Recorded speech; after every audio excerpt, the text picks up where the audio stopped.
하나님 말씀은 마가복음 1장 35절에서 45절까지 말씀입니다. 우리 한 절씩 교독하시고요, 마지막 45절은 함께 말씀을 봉독합니다. 새벽 아직도 밝기 전에 예수께서 일어나 나가 한적한 곳으로 가사 거기서 기도하시더니 시몬과 시몬과 그와 함께 있는 자들이 만나서 이르되 모든 사람이 주를 찾나이다. 이러시되 우리가 바른 예수 전도하리니 내가 이를 위하여 왔노라 하시고, 이에 온 갈릴리에 다니시며 그들의 여러 해당에서 전도하시고 또 귀신들을 내쫓으시더라.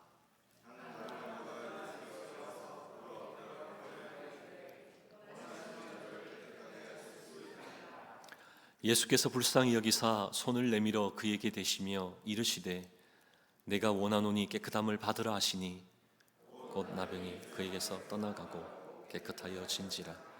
곧 보내시며 엄히 경고하사 이르시되 삼가 아무에게 아무 말도 하지 말고 가서 네 몸을 제사장에게 보이고 네가 깨끗하게 되었으니 모세가 명한 것을 드려 그들에게 입증하라 하셨다. 함께 봉독합니다. 그러나 그 사람이 나가서 이 일을 많이 전파하여 널리 퍼지게 하니 그러므로 예수는 다시는 드러나게 동네에 들어가지 못하시고 오직 바깥 한적한 곳에 계셨으나 사방에서 사람들이 그에게로 나오더라. 아멘. 살아계신 하나님 말씀입니다. 아멘. 오래전 저는 최인호 작가가 지은 상도라는 소설을 읽어본 적이 있습니다. 그리고 이 소설을 바탕으로 만들어진 상도라는 드라마도 아주 재미나게 보았던 기억이 있습니다.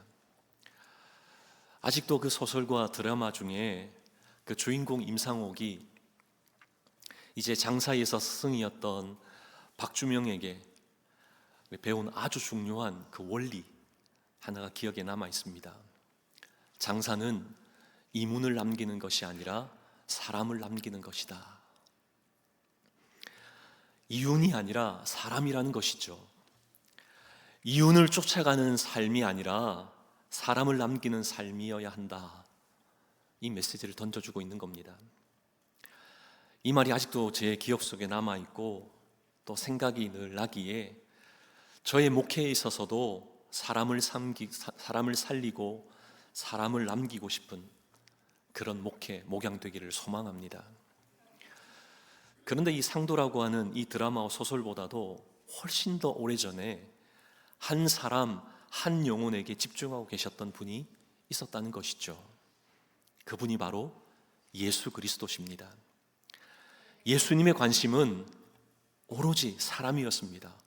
바로 저와 여러분이라는 것이죠. 마태복음 2장 28절 말씀을 보면 인자가 온 것은 섬김을 받으려 함이 아니라 도리어 섬기려 하고 자기 목숨을 많은 사람의 대속물로 주려 함이니라. 아멘. 우리에게 분명히 말씀합니다. 예수님은 저와 여러분 한 사람 한 사람을 살리기 위해, 영혼 구원하시기 위해 이 땅에 오셨다는 것이죠. 하지만 예수님이 이 땅에 오셨을 때 사람들로부터 많은 시달림을 받았다는 겁니다. 특히 공생의 기간 중에는 어디를 가던 많은 사람이 예수님을 따랐죠. 예수님 곁으로 사람들이 몰려왔습니다. 그러나 우리 예수님은요, 결코 그 자를 피하시거나 그 사람들을 물리치거나 외면하지 않으셨습니다. 목자 없는 양이기에 그들을 불쌍히 여기셨습니다. 끝까지 사랑하셨다는 것이죠. 누가복음 13장 16절 말씀을 보면 귀신에 들려서 알아 꼬부라져서 조금도 펴지 못하는 한 여인을 보시고 그 여인에게 뭐라고 말씀하시냐면 아브라함의 딸아. 하나님이 인정하시는 사람이었던 이 아브라함의 딸이라고 이 여인을 그렇게 인정하시면서 우리 주님은 치유해 주셨다는 겁니다. 한 사람 한 사람을 불쌍히 여겨주셨다는 것이죠. 주님을 찾는 사람이라면 모두 사랑해 주셨고 구원의 손길을 내밀어 주셨던 겁니다. 배고픈 사람은 먹이시고요, 병든 사람은 고쳐주셨고 죽은 사람은 살려주셨습니다.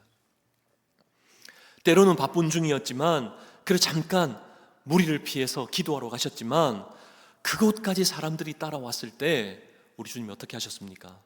물리치지 않고요, 그들을 살리고 고쳐주셨습니다. 이처럼 예수님은 항상 사람에게 집중하셨던 것이죠. 한 영혼을 의식하셨다는 겁니다. 저와 여러분 어떻습니까? 우리의 관심도 한 영혼, 한 사람입니까?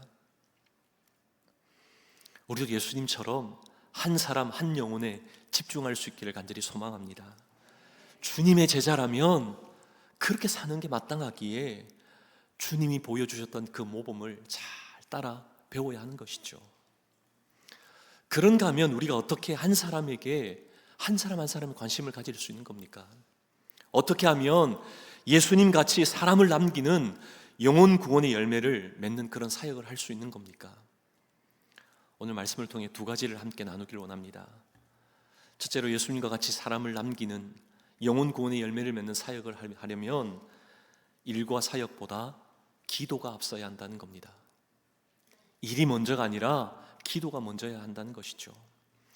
예수님은 공생의 사역에서 아주 바쁜 그런 일정을 보내셨습니다.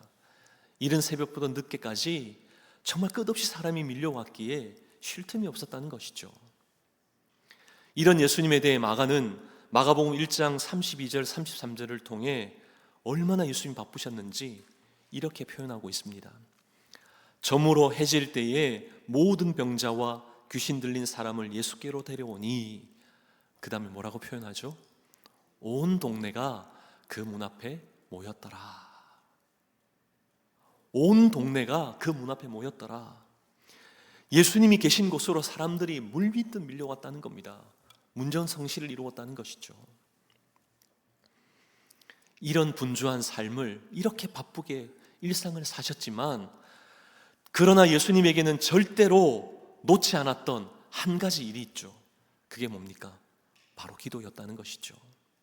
오늘 말씀 35절을 보면 새벽 아직도 밝기 전에 예수께서 일어나 나가 한적한 곳으로 가사 거기서 무엇을 하셨다고요? 기도하시더니, 기도하셨다는 겁니다. 이른 새벽에 일어나셔서 등산이나 조깅을 하신 것이 아니라 외딴 곳에 가셔서 기도하셨다는 것이죠. 기도가 전혀 필요 없는 예수님이셨지만 그럼에도 기도하셨다는 겁니다. 그래서 예수님이 기도하실 때 우리와 같이 하나님의 도움을 구하는 그런 단순한 기도를 하셨을까요? 아마도 그렇지 않을 겁니다. 예수님의 기도는 하나님과의 깊은 교제를 위한 기도였을 것이고, 하나님께서 맡겨주신 그 사명을 온전히 감당하도록 하나님과 의논하는 그런 시간을 가졌을 겁니다. 성부 하나님의 뜻을 묻고 하나님과, 아버지 되신 하나님과 교제함으로 샘을 얻는 그런 시간으로 기도의 자리로 그렇게 나가셨던 것이죠. 그렇다면 우리도 예수님과 같이 날마다 하나님과 교제해야 하지 않겠습니까? 하나님의 뜻을 묻는 그런 삶이어야 하지 않겠습니까? 문제가 있을 때만, 어려움이 있을 때만 기도하는 것이 아니라 매일 하나님으로부터 영적인 공급함을 얻는 매일의 기도가 우리 가운데 펼쳐지기를 소망합니다. 그러기에 성도에게 있어서 기도는 선택이 아니라 필수라는 것이죠. 항상 기도해야 한다는 것입니다. 더군다나 주의 일을 감당하고 있는 귀한 직분자라고 한다면 더 기도의 자리로 나가야 하는 것이죠. 왜냐하면 기도가 아니고서는 하나님 주시는 그 능력 없이는 그 사명을 감당할 수 없기에, 영적인 능력, 그 힘이 없이는 결코 하나님이 원하시는 그 열매를 맺을 수 없기에 기도의 자리로 끊임없이 나가야 되는 줄 믿습니다. 근데 많은 사람들이 이 기도에 사용되는 시간을 마치 허비하는 시간으로 그렇게 여기는 분들이 생각보다 많더라고요. 오히려 기도하는 그 시간보다 조금 더 공부하고 조금 더 열심히 하는 그것이, 힘을 자신의 삶에 쏟는 그것이 더 바람직하다라고 그렇게 생각한다는 겁니다. 어쩌면 이것은 사람의 능력을 너무 과대평가하는 그런 모습 아닐까요? 기도 없이도 잘 살 수 있고, 기도하지 않아도 아무런 어려움이 없이 자기 힘으로 해결할 수 있다는 우리의 착각, 교만에서 나온 그런 행동이라는 겁니다. 하지만 우리는 분명 알지 않습니까? 기도 없이는 우리 살 수 없습니다. 하나님과 교제하지 않고서는 단 한순간도 제대로 살 수 없다는 겁니다. 그렇게 우리는 지음 받았잖아요. 하나님이 우리를 창조하실 때 하나님과 교제하도록 우리를 만드셨기 때문입니다. 그러기에 우리는 하나님과 교제하며 살아야 하는 겁니다. 매일의 삶 속에서 우리 하나님을 귀하게 인격적으로 만나는 저와 여러분 되기를 축복합니다.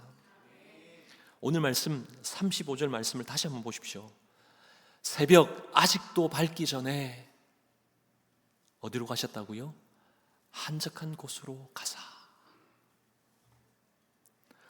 왜 예수님이 이른 새벽에 한적한 곳으로 가셨습니까? 왜 새벽에 가셨을까요? 새벽은 하루의 시작이기 때문입니다.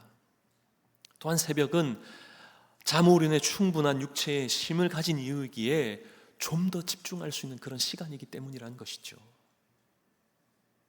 또한 새벽은 자신의 삶에서 우선순위가 무엇인지를 분명히 말해주는 그것이 바로 새벽입니다. 그러기에 예수님 하루를 시작하면서 첫 시간 이 새벽에 기도의 자리로 나아갔다. 우리 분명 말씀해 주는 겁니다. 매일 하루의 우선순위를 하나님과 만나는 그 기도 시간에 두었다는 것을 우리는 분명 말씀을 통해 보는 것이죠. 저와 여러분은 삶의 우선순위를 어디에 두고 우리의 삶을 살아갑니까? 어떤 분은 눈을 뜨자마자 신문을 보는 분도 계실 겁니다. 인터넷을 검색하는 분도 계실 겁니다. 또 어떤 분은요, 뉴스를 듣기 위해서 그렇게 TV를 켜는 분도 있을 겁니다. 하지만 예수 믿는 저와 여러분은 세상 사람들과 달리 하루를 시작할 때 맨 먼저 우리 주의 이름을 부르고 하나님께 나아가는 저와 여러분 되기를 소망합니다. 왜냐하면 우리 주님이 그렇게 사셨잖아요. 우리의 삶의 우선순위를 어디에 두어야 할지를 분명 알려주셨기에 우리도 그렇게 살아야 하는 겁니다.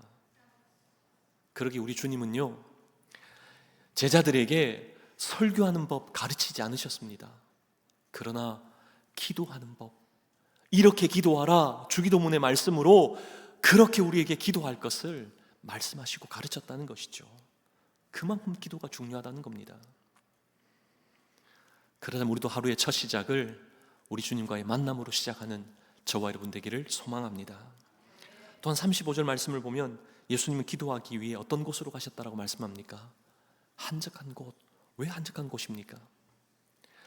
한적한 곳이라는 것은 방해받지 않는 곳이라는 것이죠. 집중하기 좋은 그런 장소라는 겁니다. 이게 무슨 말입니까? 하나님과 깊이 있는 영적인 교제를 누리려고 하면 집중하려고 하는 그 마음 가지고 그곳으로 찾아가야 한다는 겁니다. 그냥 어느 곳이 괜찮은 게 아니라는 것이죠. 아무리 바쁘고 분주해도 영적으로 방해받지 않는 주님과 깊이 만날 수 있는 그 자리를 찾고 거기에 집중하라는 겁니다.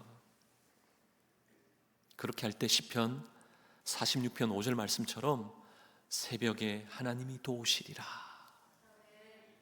마음을 쏟고 집중하는 그 사람 가운데 하나님의 일하심이, 하나님의 능력이, 하나님의 도우심이 나타나는 줄 믿습니다. 그런데 오늘 말씀 36절과 37절 말씀을 보면 한적한 곳에서 우리 주님이 기도하고 계셨죠. 그때 누가 따라왔습니까? 제자들이 따라왔죠. 와서는요 뭐라고 합니까? 모든 사람이 찾는다라고. 예수님이 그렇게 보채는 것을 우리 보지 않습니까? 예수님이 이토록 분주하고 바쁜 그런 일상, 그런 스케줄로 살아내셨다는 겁니다. 그런데 중요한 것은 그런 가운데서도 이토록 바쁨 중에서도 이렇게라도 기도하지 않으면 안 되었다는 것을 우리에게 분명 보여주시는 것이죠. 그러게 이른 새벽 하루의 첫 시작 하나님과 만나는 그것은 그 누구와도 타협할 수도 없고 양보할 수도 없는 너무나 귀한 시간인 줄 믿습니다. 우리도 그렇게 살아야 하는 것이죠. 우리에게도 이런 시간 절실하게 필요하지 않습니까? 필요하기에 하나님과 깊은 만남을 위해 어떤 것도 방해받지 않은 그런 시간, 그런 장소, 이것을 구체적으로 정해야 한다는 겁니다. 구체적으로 정했다면 이 시간을 귀하게 여기면서 사모해야 하는 것이죠. 그런가 하면 한 목회 연구소의 그 통계를 따르면 평균적으로 우리 일반 평신도는요, 하루에 5분에서 10분 정도 기도한다는 겁니다. 이제 중직자들은 한 10분에서 15분 정도 기도한다라고, 그리고 교육자들은요 한 20분에서 30분 정도 그렇게 기도한다는 것이죠. 이게 무엇을 의미하는 겁니까? 실제로 많은 사람이 기도의 필요성을 알고 또 기도하기를 원한다는 것이죠. 기도는 하기는 한다는 겁니다. 그런데 많은 분들이 그냥 겉모습으로 흉내내기 바쁘다는 겁니다. 대부분 기도보다도 사역과 일에 우선하기 앞선다는 것이죠. 기도해야 할 줄은 아는데 기도 없이 사역하고 그냥 일하기 바쁘다는 겁니다. 왜 그런 겁니까? 왜 기도하기를 갈망하면서도 그렇게 기도하지 않는 것이죠? 그 이유는요, 대체적으로 우리의 너무나 바쁜 일상, 바쁨, 또한 우리의 피곤함 때문 아닙니까? 하지만 우리 예수님께서 하루에 어떻게 사셨는가, 그 일정이 마가복음 1장에 보면 잘 나옵니다. 예수님의 그 행적을 보면요, 우리로 하여금 어떤 핑계도 되지 못하게 그렇게 만든다는 것이죠. 예수님이 가버나움에 오시자마자 안식일에 회당에서 예배를 드리시고 또 가르치셨죠. 그런 회중 가운데 귀신 들린 자가 있었습니다. 그 귀신 들린 자를 고쳐주셨죠. 이제 회당에서 나와서 사랑하는 제자 베드로의 집으로 가셨습니다. 좀 쉴까 해서. 근데 가니 장모가 열병을 앓고 있는 겁니다. 그래서 장모를 위해서 기도하고 또 고쳐주셨죠. 근데 소문이 막 퍼져나가는 겁니다. 그러다 보니 온 사람이 베드로의 집 앞으로 다 모이는 겁니다. 온 동네 병자들이 다 모이는 것이죠. 예수님은요, 외면치 않으시고 또 그들을 다 고쳐주셨죠. 그러신 이후 이튿날 이른 새벽에 주님은 쉬셔야 함에도 불구하고 아직 밝기 전에 한적한 곳으로 가셨다. 오늘 우리에게 말씀하는 겁니다. 정말 폭풍 스케줄 아닙니까?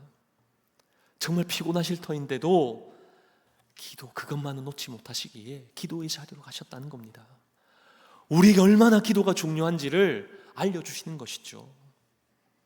그렇게 우리에게 있어서 난제는 하나님이 바쁘신 것이 아니라 우리가 우리의 바쁨과 우리의 피곤함을 핑계 삼는 그것이 우리가 해결해야 될 숙제라는 겁니다. 바쁘고 피곤함을 넘어서는, 그 장애물을 넘어서는 저와 여러분 되기를 간절히 소망합니다. 너무 바빠서, 너무 피곤해서 기도합니다, 이런 저와 여러분 되어야 한다는 것이죠. 왜냐하면 진정 하나님의 역사는 바로 기도로 시작되기 때문입니다. 어느 시골 마을에 작은 교회가 있었습니다. 근데 그 교회 주변에 그만 술집이 생겼던 것이죠. 날마다 사람들이 그 술집으로 가서 막 파티를 열고 큰 소리로 노래하고 소리를 지르다 보니 너무 시끄러워서 예배하는데 참 방해가 되었던 것이죠. 그러기에 그 교회에 출석했던 성도님들이 몇몇이 모여서 기도하기 시작했다는 겁니다. 하나님, 저 술집 망하게 해주십시오. 영업할 수 없도록 그렇게 하나님 역사해 주십시오. 근데 어느 수요일 저녁 막 폭풍우가 치는 겁니다. 그런 가운데 성도님들이 나와서 기도했습니다. 근데 벼락이 쳐서 그만 그 술집에 불이 났던 것이죠. 다 타버렸습니다. 근데 일이 생겼습니다. 그 술집 주인이 이 법원에다가 소송을 했던 것이죠. 법정에서 시시비비를 가리기 위해서 이제 양측 사람들이 참석했습니다. 이 술집 사장이 교회 사람들이 기도해서 이 집이 불탔다고, 자기 재산에 피해를 입었다라고 그렇게 막 주장하는 겁니다. 근데 교회 사람들은요, 아니, 무슨 말이냐고, 우리 그럴 일 없다고, 이런 계속되는 그런 공방을 보고 판사가 이렇게 얘기했다는 겁니다. 불신자가 더욱 하나님을 믿는 사람이구나. 참 쓸쓸함이 남는 그런 풍자적인 이야기 아닙니까? 어쩌면 우리는 기도하는데 하나님의 하나님 되심을 인정하지 않고 그냥 형식적으로 기도하는 우리는 아닙니까? 기도하면서 기도의 힘에 대해 의심하고 그냥 기도하고 있지는 않습니까? 사랑하는 저와 여러분, 정말 기도하면 하나님 응답하시는 줄 믿습니까? 기도하면 됩니다. 이게 고화가 아닌 믿음의 선포입니까?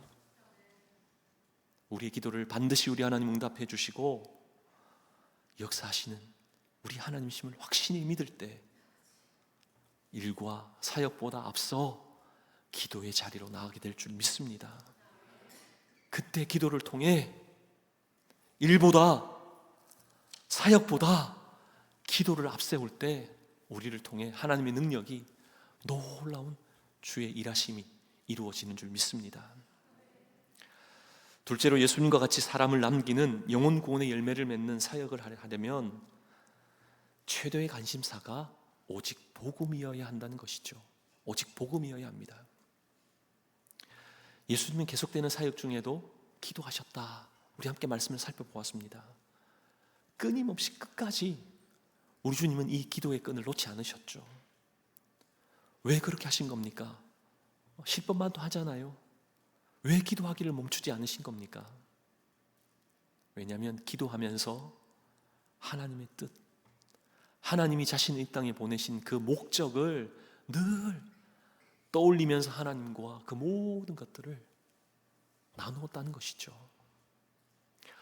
오늘 말씀 38절을 보면 예수님께서 이 땅에 오신 목적이 무엇이었던가 우리에게 분명히 말씀해 줍니다.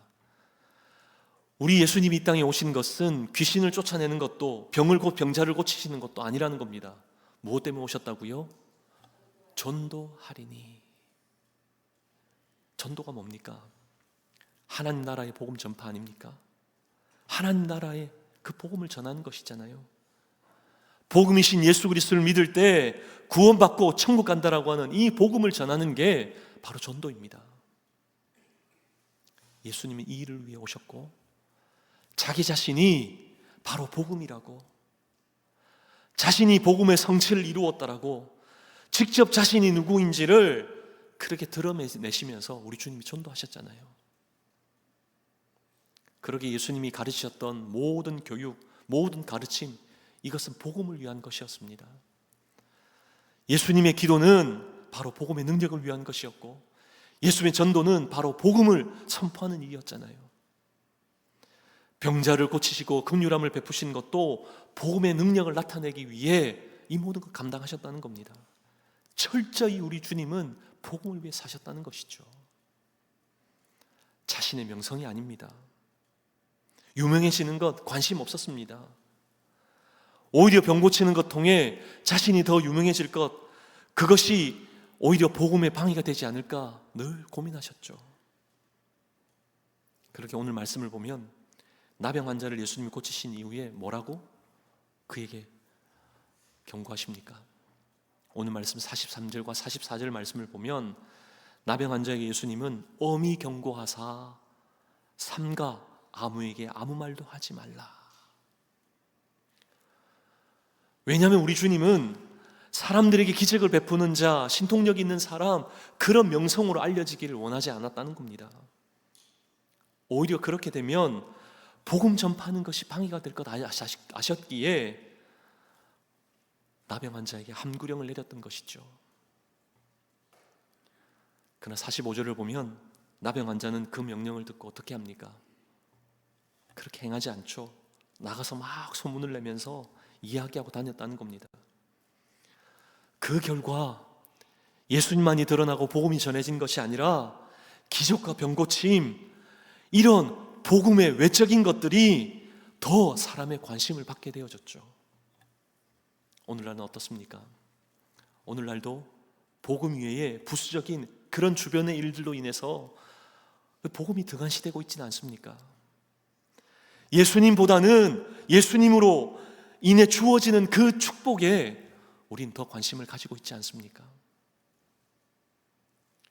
요즘 세상을 보면 성공주의에 물들어 있는 것 같습니다. 누가 성공했다 할 때 우린 무엇을 봅니까? 결과를 보잖아요. 아무리 동기가 좋아도 결과가 좋지 못하면 실패했다라고 여긴다는 겁니다.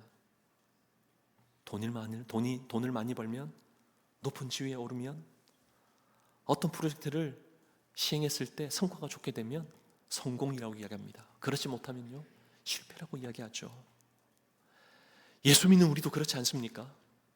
근데 여러분, 하나님의 평가 기준은 그렇지 않다는 겁니다. 하나님 나라는 성공과 그런 결과가 아니라, 성공의 결과가 아니라 복음이 평가 기준이라는 것이죠. 얼마나 복음을 위해 살았는가, 많은 열매가 아니라 얼마나 많은 사람에게 복음을 전했느냐, 우리 하나님 그것으로 평가하신다는 겁니다. 결과는 하나님 주실 때 그냥 누리는 것이죠. 우리가 복음을 위해 살기만 하면, 복음을 전하기만 하면 우리 하나님 그것 자체로 우리를 인정해 주신다는 겁니다. 칭찬해 주신다는 것이죠. 근데 이것은요, 그냥 고민한다고 해결될 건 아니잖아요. 머리를 막 굴린다고 해서 어떤 묘책이 나오는 것 아닙니다. 이것은 주님이 보여주신 대로 직접 전하고 선포하고 외칠 때 열매도 결실도 맛보게 하시는 줄 믿습니다. 고든 맥도날드 목사님이 저술한 내면 세계의 질서와 영적 성장이라는 책이 있습니다. 이 책을 보면 두 가지 유형의 사람을 제시합니다. 한 유형은 쫓겨다니는 사람에 대한 것을 이야기하고요, 또 다른 유형은 부름받은 사람, 소명의 사람에 대해서 이야기합니다. 쫓겨다니는 사람은 계획 없이, 생각 없이, 가치도 없이 그냥 상처 주기도 하고 상처받기도 하는 그런 삶을 산다는 겁니다. 자신의 그런 목적과 그런 비전은 반영되지 않고 그냥 아무렇게나 이리저리 부딪히면서 사는 인생을 살아간다는 것이죠. 그러나 부름받은 사람은, 소명의 사람은 무엇을 해야 할지를 알고 청지기로 살아간다는 겁니다. 자신이 누구인지 그것을 정확히 알기에 하나님 그 뜻, 하나님의 핵심, 그것을 붙잡고 나아간다는 것이죠. 흔들리지 않는 그 계획, 그 목적 가지고 복음을 위해 그렇게 살아낸다는 겁니다. 묵묵히 그 길을 걸어간다는 것이죠. 저와 여러분은 어떤 삶을 살고 있습니까? 어떤 삶을 살고 싶습니까? 부름받은 사람, 소명의 삶이 아니겠습니까? 참으로 우리가 기도할 때 우리의 최대의 관심사가 복음일 때 부름받은 사람답게, 소명의 사람답게 살게 하실 줄 믿습니다. 그러기에 기도에, 복음에 투자하는 그 시간이 우리는 결코 낭비가 아닙니다. 사랑하는 저와 여러분, 오늘 우리에게 주신 말씀을 정리하기를 원합니다. 오늘 말씀을 통해 보여주신 예수님은 어떤 분이십니까? 기도하신 예수님이시잖아요. 예수님의 능력의 그 배후에는 기도가 있었다는 것입니다. 무슨 사역을 하기 전 예수님은 기도의 자리로 나가셨습니다. 언제나 하나님과 대화하셨다는 것이죠. 그뿐만 아니라 예수님은 복음을 위해 자신을 온전히 드러내셨고 자신을 온전히 드리셨다는 겁니다. 그리고 그 길을 묵묵히 걸어가셨다는 것이죠. 그렇다면 우리도 기도에 힘을 쏟고 복음의 사명을 충성되게 감당해야 하지 않겠습니까? 이번 한 주간도 부지런히 주님 앞에 나와 엎드리는 저와 여러분 되길 원합니다. 복음, 예수님을 전하는데 게을리지 않고 만나는 사람에게 알아주든 알아주지 않던 그것에 상관없이 복음을 힘있게 담대하게 전하며 살아내는 저와 여러분 되시기를 주님의 이름으로 축복합니다.